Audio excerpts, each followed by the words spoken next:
Craig, it's Bob and Tony here in Eastern Connecticut. How are you, my friend? Hi, Craig. Hey, how you doing? How's everything? It's been a pleasure to speak with you, Craig. We had you about a month ago on Thursday Night Tailgate. Chris Mascaro, that show's co-host of mine, sends his regards and hope everything's all right with you guys.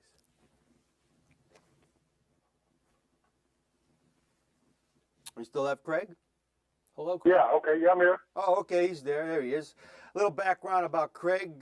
Tony, born in South Carolina, the late 1960s, attended North Carolina A&T, drafted in the 5th round of the 1992 draft by Cincinnati, spent the 92 and 93 seasons with the Bengals, wearing number 48, Tony.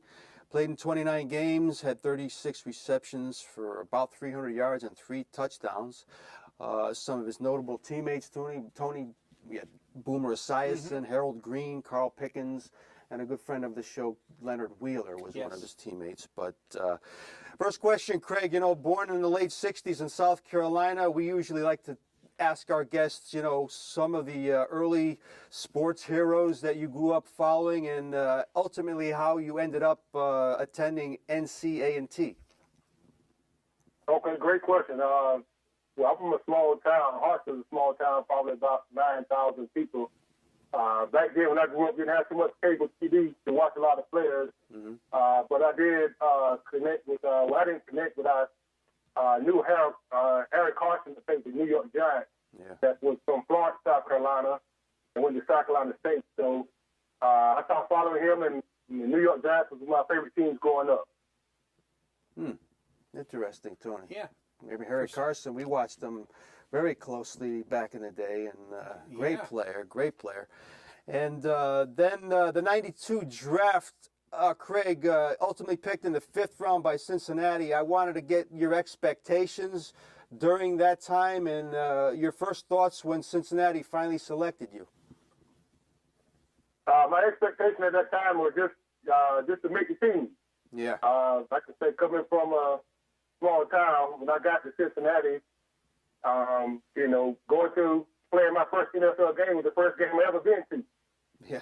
So it was a totally different perspective. You feel like you're dreaming at the same time when you're playing. But coming from a small college, your goal is to, get on the team and just work hard as you can during training camp and hopefully give yourself a chance to make the final roster.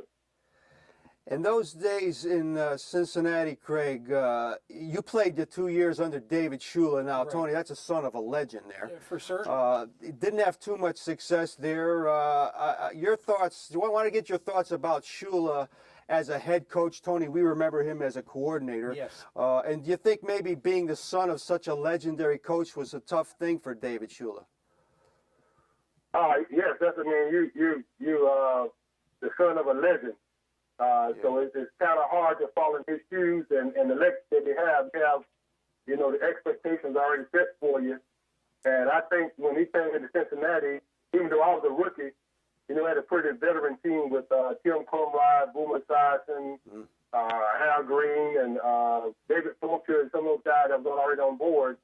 And, it's kind of hard for, I think he was the youngest coach in the NFL then, to come in and lead such guys with great experiences and a history of being in the NFL a long time, and so that respect was there was a little disbalance between this connection with the players and Dave Shula. Yeah. Again, on the phone with former NFL tight end Craig Thompson. Tony, question. And Craig, good evening. It's a pleasure to have you, and thanks for being with us. I want to get. And hi as well. I want to get your recollections of Boomer Esiason. We see Boomer today. He's on the NFL Today, and he's on the radio, and he's a personality. What was he like as a quarterback and a teammate? Boomer was a great teammate. My first encounter of getting to Cincinnati after the draft, a week after the draft, and going to minicamp. My first practice. So I'm kind of lost in I didn't know to ask for his autograph or hi, Mr. Boomer. Or say hi, Mr. Boomer, or what. But I had missed the bus going back to the dorm, the van going back to the dorm hotel we were staying in during that mini camp, and I was just sitting outside the facility waiting for the band to come outside. And like 2 minutes later, here comes Boomer Esiason to pull up in the truck and stop beside me and say, "Hey, we can get in. I'll take you to the hotel." And so he picked me up. We talked on the way to the hotel, and he, told me a little bit about his journey, and just hit it off pretty good. And what I liked to him is the main quarterback at that time, because we had a little connection starting out my rookie year. But he was a great guy, great teammate, great leader in the locker room, and he emphasized what it is to be a professional. You mentioned some of his other teammates, Tony. Craig mentioned Harold Green. Harold Green had the only 1,000-yard season of his career in '92 when Craig played. Tim McGee, Tony, is a 5,000-yard receiver in the late '80s, early '90s. Carl Pickens, that's 7,000 yards from '92 to 2000. You mentioned Tim Crumry. You had guys like Alfred Williams, Leonard Wheeler, David Klingler, who set all the records at Houston. Some great players down there. But Craig, we talk so many tight ends on both shows. We've talked to Reggie Kelly, guys like that, and I've always maintained that tight ends have to be some of the more intelligent men on the football field, basically because of knowing blocking schemes, the pass patterns. You're in the trenches knowing the small things that need to be done to win football games. And you got to switch back and forth. Do you think it's still a position, Craig, that's underrated and underappreciated? I think it's underappreciated, and the game has kind of changed a little bit now. Also with the tight end, when I came in as a tight end, I had to play tight end, I had to play H-back, I had to know fullback, I had to know the Z receiver. So the third position I had to learn back then, because back then they used a lot of multiple tight end sets, whereas now they like the big power forward type tight ends that they can split out and do matchups with cornerbacks and safeties. Now, so the game has changed a little bit with their responsibilities. So you either have a blocking tight end or you have a pass catching tight end. Back then, you had to do both. Yeah, again, I've always maintained, Tony, you got some of the best athletes too out there. You got to have good hands, good strength, everything. And I smile, Craig, when I read that, but early '90s, you're still playing out in the old Riverfront Stadium, Tony. We grew up watching baseball games. We really there, did, but, yeah. How was that place to play in back then? Oh man, it's terrible. I mean, you had in the first part of the season, you had the raised baseball spots where they had to cut out of the baseball field in there, so it was a injury-prone place, and you had to watch when you was playing, and plus it felt like you was playing on cement back then. That all the picture turf back then was just some cement with some carpet on top of it. That's what it was. Yeah.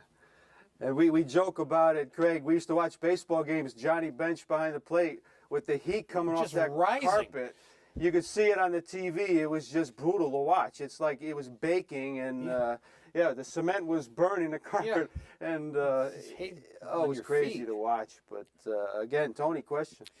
And as far as Craig, the years that you played, they were rough years, at least from what I can see in the standings. And I'll put on sports radio, and the fans, like at least in this area, will talk about the Jets. And it'll be, oh, they're losing again, or the Giants, oh, they're losing again. They got to do something. They got to fire this guy. They have to move this coordinator from here to there. What is it like in the locker room when the team is not having a good season? Does it wear on you? Is it like, well, let's put it aside and let's try to do better the next one? And I can only imagine it's difficult, but I know pros deal differently than fans do. Right. Well, this is a different thing. We're actually talking about this today at luncheon about the Panthers. And I think when you're losing, that accountability factor moves away. Accountability and trust. Players not accountable to one another. Players don't trust the coaches, don't trust the system they're running, don't feel like the coach put them in the best position to be successful. So, it's funny when you get a call from the sideline and the play come in, and guys in the huddle don't have faith in that play that's been called before you even break the huddle. So, you start to point the fingers. And one of the unique things that happened my rookie year, we finished up 5-11 that season, but we started out the year 4-3. We won the first 3 games, lost the 4th game to Green Bay Packers in Green Bay, where the guy you probably heard of, Britt Favre. Yeah. The Magic Man was at quarterback, and Tim Cromwell broke his ankle like the second quarter of the game. They brought this young guy, Britt Favre, in, and he couldn't hit the side of a barn at first. And then at the end of the game, the last 2 minutes, he threw a touchdown pass to Brooks to beat us with no time left on the clock. And so from that point on, it went downhill. I think the next game was Anthony Munoz dislocated his knee. Oh, boy. Tim Cromwell got hurt and was out for the season. Then 2 or 3 games later, they made a decision to bench Boomer Esiason and go with David Cleveland. So all those guys that held the locker room together, had accountability, were now not on the field. Mm-hmm. So you took 3 big leaders that had that Super Bowl spirit from the Bengals the previous in '88. You took them out, and now there's no leadership on the field. You got a team full of first-round draft picks for the last couple of years, so everybody starts getting their own agenda about, worry about their contract, what they're going to do the next year. Mm-hmm. And so it just, nobody's accountable of anybody, everybody's out for themselves. Yeah, kind of crumbles in front of your eyes there, Tony. Again, we have a few minutes left on the phone with former NFL tight end Craig Thompson. And Craig, speaking of the early 90s, maybe you could just remind some of our viewers some of the great defensive players you played against, especially ones that you probably lined up against and had a block. Oh, wow. I mean, it was a nightmare.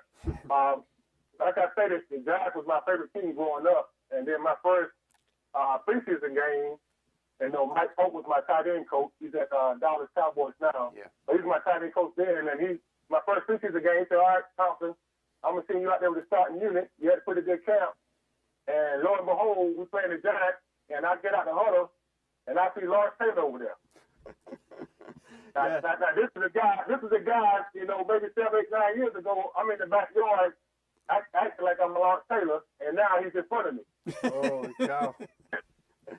It's as good as it gets. It was good as it gets. So I went, played against Lawrence Taylor, Derek Thomas, Andre Tippett, Greg Lord,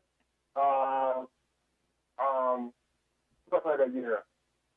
Boy, those are what names, Tony? Yeah.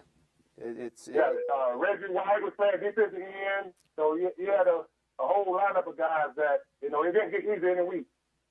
That is. Yeah. But what an indoctrination, Tony. LT, huh? That'll get you going. Again, Tony. Hey, my first game, I was like, you got Lawrence Taylor out there, so it got to be easier the rest of the year. Yeah. Because I got the best the first game. Yeah. That might not have been a bad thing. Yeah, everything else is a piece of cake, right? Yeah. Oh, wow. Tony, question. And Craig, your career was several years, and you were out of the NFL pretty quickly. Was it rough getting adjusted to no football in your life, and what did you then do? Okay, good question. It was a tough transition. You spent your whole life since I was 7 years old playing football and going through the ranking. You got to this place where you made it to the NFL, you made it to your goal, and then, 90%, probably 99% of the guys never leave at their own will. So it's either done by being cut, and it's unexpected a lot of the time. So it was, rough. You go home, you're used to that camaraderie with your players and your teammates, and now you're home sitting by yourself, and you don't have that accountability for, what time to be here, what you want to do. You haven't been focused on anything else in life but playing football.